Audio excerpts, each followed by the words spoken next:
प्यारे विद्यार्थी साथियों, सुप्रभात।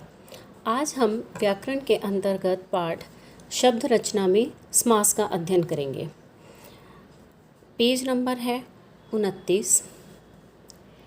दो अथवा दो से अधिक शब्दों के पारस्परिक संयोग से जब कोई नया सार्थक शब्द बनाया जाता है तो उस संयोग को समास कहते हैं। जैसे घोड़े पर सवार, घुड़सवार। हवन के लिए सामग्री, हवन सामग्री।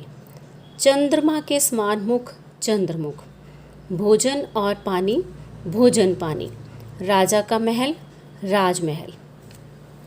इन शब्दों में घोड़े पर सवार शब्द समूह को संक्षिप्त करके अर्थात छोटा करके घुड़सवार, हवन के लिए सामग्री को संक्षिप्त करके हवन सामग्री, चंद्रमा के मुख समान मुख को संक्षिप्त करके संक्षिप्त अर्थात छोटा करके चंद्रमुख, भोजन और पानी को संक्षिप्त करके भोजन पानी, राजा का महल शब्द समूह को संक्षिप्त करके राजमहल शब्द बनाए गए हैं। समास की प्रक्रिया द्वारा निर्मित शब्द सामासिक शब्द या समस्त पद कहलाता है। जैसे घोड़े पर सवार, जब हम इसको संक्षिप्त करते हैं तो हमारे पास आता है घुड़सवार। इसका अर्थ ये हुआ कि घुड़सवार हमारे पास समासिक शब्द है या इसको समस्त पद भी कह सकते हैं। आगे आता है समास विग्रह। विग्रह का अर्थ होता है तोड़ना। पहले यहाँ पर हम शब्दों को जोड़कर एक नया शब्द बना रहे हैं, तो इसी को वापस उसी फॉर्म में लेके जाने को हम समास विग्रह कहते हैं। जैसे आपको शब्द दिया जाए घुड़सवार और इसको अगर आप इसका विग्रह करेंगे तो ये आएगा घोड़े पर सवार, यानी कि उल्टा कर देना उसको। जब समस्त पद के सभी पद अलग अलग किए जाते हैं तब वह प्रक्रिया समास विग्रह कहलाती है। जैसे हमारे पास शब्द है यहाँ पर जलधारा। जलधारा, इसको हम विग्रह करेंगे या आप कहें कि ब्रेक करेंगे तो आएगा जल की धारा। यथाशक्ति, शक्ति के अनुसार। ज्ञान युक्त, ज्ञान से युक्त। राह खर्च, राह के लिए खर्च। दोपहर, दोपहरों का समूह। सिर दर्द, सिर का दर्द। समास के भेद। हमारे पास समास के 4 भेद होते हैं। अव्ययी भाव समास, तत्पुरुष समास, द्वंद्व समास, बहुव्रीहि समास। सबसे पहले हम अव्ययी भाव समास की परिभाषा करेंगे और इसके उदाहरण देखेंगे। जिस समस्त पद का पूर्व पद प्रधान तथा अव्यय हो अथवा जहाँ शब्द की आवृत्ति के कारण समस्त पद ही अव्यय बन जाए उसे अव्ययी भाव समास कहते हैं। जैसे यथा नियम, नियम के अनुसार। पूर्व पद मतलब क्या है कि जो समस्त पद है इसको अगर हम तोड़ें तो ये 2 शब्दों में विभाजित होता है, यहाँ यथा और नियम। यथा यहाँ पर क्या हो गया, पूर्व पद है और इसमें ये क्या, ये पद जो होगा वो प्रधान होगा। इसका हम आगे विग्रह करेंगे। जैसे यथा नियम, इसको ब्रेक करेंगे, इसका विग्रह करेंगे तो आएगा नियम के अनुसार। आजन्म, जन्म से लेकर। रातों रात, रात ही रात में। मैं सारी उदाहरणें नहीं पढ़ूंगी, आप अपनी बुक में से देख सकते हैं। कुछ एक उदाहरण मैं आपको साथ साथ समझाती जाऊंगी। इसके बाद अगला हमारे पास आता है तत्पुरुष समास। तत्पुरुष समास क्या है? जिस समास का दूसरा पद प्रधान होता है और दोनों पदों के बीच से कारकों के प्रसर्ग हट जाते हैं उन्हें तत्पुरुष समास कहते हैं। जैसे यश प्राप्त, अगर हम इसका विग्रह करते हैं तो होता है यश को प्राप्त। तो विग्रह करते समय ये जो इसके साथ कारक आया है को, ठीक है, और जब इसको हम दोबारा समस्त पद बनाने लगेंगे तो यहाँ पर को का आलोप हो जाएगा। स्वर्गगत, स्वर्ग को गत। शोकाकुल, शोक से आकुल। आप बीती, आप पर बीती। जब हम इनके या इसका समास विग्रह हुआ ये, लेकिन अगर हम विग्रह से वापस चलेंगे समस्त पद बनाने के लिए तो जो कारक है वो हट जाएंगे। तत्पुरुष समास के निम्नलिखित 2 भेद होते हैं, कर्मधारय समास और द्विगु समास। सबसे पहले हम कर्मधारय की परिभाषा पढ़ेंगे। जिस समस्त पद का पूर्व पद विशेषण और उत्तर पद विशेष्य होता है वह कर्मधारय समास कहलाता है। जैसे यहाँ उदाहरण है आपके पास नील गाय। इसको हमने विग्रह किया तो दो पार्ट्स में ये डिवाइड हो गया, नील और गाय। समास विग्रह बना नीली है जो गाय।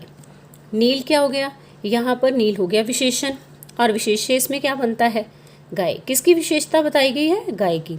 जिस चीज़ की विशेषता बताई जाती है वो विशेष्य होता है और जो विशेषता होती है उसको विशेषण कहते हैं। महाजन, इसको दो भागों में हमने विभक्त किया है, विग्रह किया है। महान प्लस जन, समास विग्रह हुआ महान है जो जन। महान जो है यहाँ विशेषण हुआ और जन विशेष्य। पूर्व पद तथा उत्तर पद में उपमेय तथा उपमान का संबंध भी हो सकता है। ये ज़रूरी नहीं है कि इसमें विशेषण विशेष्य का ही संबंध हो, इसमें उपमेय और उपमान का संबंध भी हो सकता है। जैसे चरण कमल, इसमें उपमेय हुआ चरण, उपमान कमल। कमल के समान चरण कि किसकी उपमा की जा रही है, चरणों की, और किसके समान, कमल के समान। देहलता, देह प्लस लता, देह रूपी लता। मैं आपको सारे उदाहरण पढ़ के नहीं दिखा रही हूँ, ये आप खुद पढ़ेंगे। अगला हमारे पास आता है नंबर 2 पे द्विगु समास। समास का दूसरा प्रकार। जिस समस्त पद का पूर्व पद संख्यावाचक विशेषण और उत्तर पद विशेष्य होता है वह द्विगु समास कहलाता है। मुझे ये लगता है कि ये जो द्विगु समास है सारे समासों में से सबसे आसान है, क्योंकि इसका जो पहला पद होता है वो संख्यावाचक होता है। संख्यावाचक अर्थात काउंटिंग होती है उसमें। जहाँ पर भी पहले पद में काउंटिंग आ जाती है वो आप आसानी से ढूंढ सकते हैं। जैसे सप्ताह, विग्रह किया 7 दिनों का समूह। 7 दिनों का समूह मीन्स यहाँ काउंटिंग आ गई, संख्या आ गई। सप्तऋषि, 7 ऋषियों का समूह, यहाँ पर भी संख्या आई है आपके पास। नवरात्रि, नवरात्रि विग्रह करेंगे 9 रात्रियों का समाहार। यहाँ पर भी पहला शब्द जो है वो संख्यावाची है। तो पहला शब्द जहाँ पर संख्यावाचक होगा वो हमारे पास द्विगु समास के अंतर्गत आएगा। द्वंद्व समास, द्वंद्व समास को छांटना भी बहुत आसान है। आपको इसी तरह से शब्द दिए जाएंगे, आपने उनको ब्रेकअप करके उनके आगे समास बताते जाना है। जैसे यहाँ पर जिस समस्त पद में दोनों पद प्रधान हो तथा विग्रह करने पर और, पर, तथा, या आदि समुच्चय बोधकों का प्रयोग हो। विग्रह करने पर और, तथा, या आदि समुच्चय बोधकों का प्रयोग हो उसे द्वंद्व समास कहते हैं।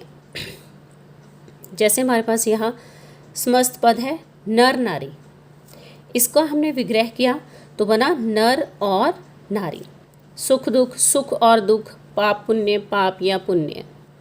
अन्न जल, अन्न और जल, जिनको विग्रह करने पर और आए या फिर या आए वो सब क्या होते हैं, द्वंद्व समास के अंतर्गत आते हैं। अगला हमारे पास आता है बहुव्रीहि समास। इसमें क्या है, इसमें खास बात ये होती है कि जब आप इसका समास विग्रह करते हैं तो कोई भी पद इसमें प्रधान ना होकर तीसरा पद प्रधान होता है। देखें कैसे, इसकी परिभाषा देखिए। सबसे पहले जिस समस्त पद में कोई भी पद प्रधान ना होकर तीसरा पद प्रधान होता है उसको बहुव्रीहि समास कहते हैं। उदाहरण देखें बेटा आप, नीलकंठ, नीला है कंठ जिसका, नीला है कंठ जिसका अर्थात ये किसकी तरफ इंगित किया गया है, किसकी तरफ इशारा किया गया है, शिव जी की ओर।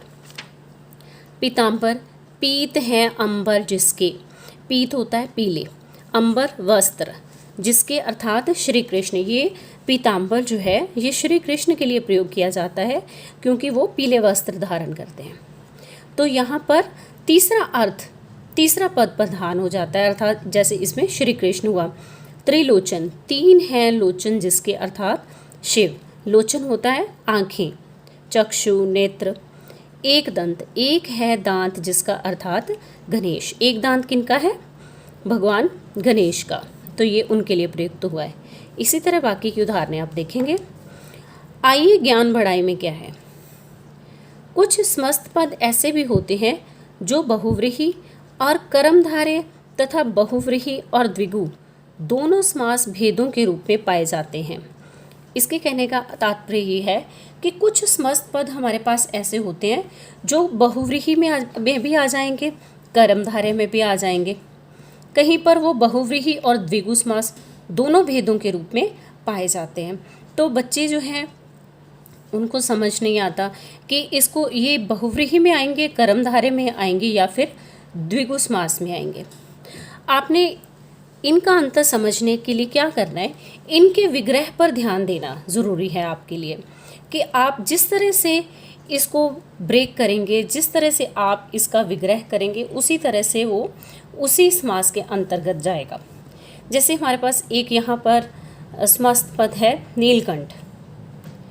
नीलकंठ में अब हम देखेंगे कि हम जिस तरह से इसका विग्रह करते हैं ये उसी समास के भेद के अंतर्गत जाएगा।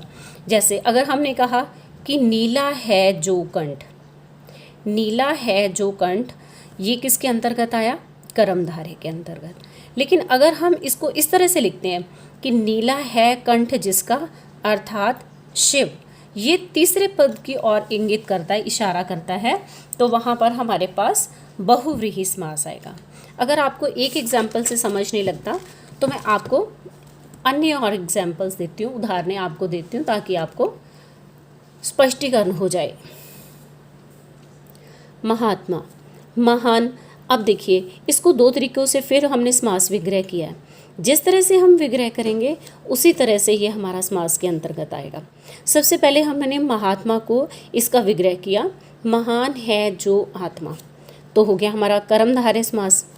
अब महान है आत्मा जिसकी, अर्थात ये किसी खास व्यक्ति की ओर इशारा कर रहा है, किसी विशेष व्यक्ति की ओर, तो ये बहुव्रीहि समास के अंतर्गत आएगा। अगला उदाहरण हमारे पास है चतुर्भुज, चार भुजाओं का समूह। चार भुजाओं का समूह ये हमारा आया द्विगु समास के अंतर्गत, क्योंकि हमने सिंपली कहा कि चार भुजाओं का समूह, चार काउंटिंग आ गया पहले, तो काउंटिंग आने से ये हो गया हमारा द्विगु समास। द्विगु में संख्यावाची होता है। तो अगला है हमारे पास, इसको हमने अगर इस तरह से विग्रह किया, चार हैं भुजाएं जिसकी, अर्थात विष्णु। चार हैं भुजाएं जिसकी, ये किन की चार भुजाएं हैं? भगवान विष्णु की। तो ये हमारे पास आएगा बहुव्रीहि समास के अंतर्गत। अगला उदाहरण है त्रिलोचन।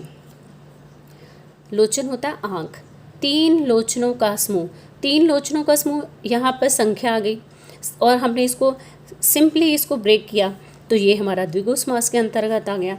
लेकिन अगर हम इसमें कहते हैं तीन हैं लोचन जिसके, अर्थात शिव, तो यहाँ तीसरा पद प्रधान होने के कारण ये फिर दोबारा क्या हो गया? बहुव्रीहि समास। तो बच्चों आपने आज जो जाना है वो क्या है कि हम आप इसको सम अप कर देते हैं पाठ को, कि अनेक शब्दों को संक्षिप्त करके जो नया शब्द बनाने की प्रक्रिया होती है वह समास कहलाती है। और जो समास से बना शब्द समासिक शब्द तथा समस्त पद कहलाता है। समासिक शब्द का विग्रह करना या तोड़ना समास विग्रह कहलाता है।